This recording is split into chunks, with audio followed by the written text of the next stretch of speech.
பாகிஸ்தான், காங்கிரஸ் இது மூணு இல்லனா பிஜேபி கிடையாது. தற்குறிட்ட போய் ஒரு கேள்வி கேட்டா தற்குறி மறுபடியும் காங்கிரஸ் இழுத்து விடுது. இப்ப 105, 108 ரூபா வரைக்கும் போயிருக்குன்னா அப்ப மத்திய அரசனுடைய ஒரு நிர்வாக தோல்வியா தானே இதை பாக்க நிர்வாக தோல்வி எப்படிங்க பாக்குறீங்க? எப்படி பெட்ரோல்ல வர்ற பிரைஸ் எல்லாமே மத்திய அரசு என்னங்க பாக்கெட் பண்ணி எல்லாத்துக்குமே காரணம் காங்கிரஸ் தான். ஆனா இவங்க பிஜேபி காரங்க ஆட்சியில மட்டும் இருப்பாங்க, காரணம் எல்லாமே காங்கிரஸ் தான். இவங்க ஆட்சியில இருக்கிறதுக்கு கூட ஒரு விதத்துல காங்கிரஸ் தான் காரணம். உங்களை நோக்கி அவங்க கேட்பாங்கல்ல, அதுல நியாயம் இருக்குல்ல.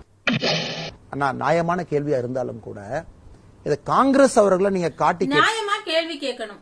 நியாயமா கேள்வி கேட்டா நியாயமா பதில் சொல்ல தெரியாது. அப்புறம் எப்படி இப்ப உங்கள்ட்ட நியாயமா கேள்வி? இது நியாயமான கேள்விதானே இவர் கேட்டிருக்கிறாரு பத்திரிகையாளரு. சரி, இந்த தற்குறிக்கெல்லாம் ஓட்டு போட்டு ஜெயிக்க வச்சு நீங்க என்னத்த காண போறீங்க மக்களே? தயவு செஞ்சு தமிழ்நாட சுடுகாட ஆக்கிறாதீங்க இந்த பிஜேபிக்கு ஓட்டு போட்டு, அதுவும் இந்த தற்குறி மாதிரி அண்ணாமலைக்கெல்லாம்.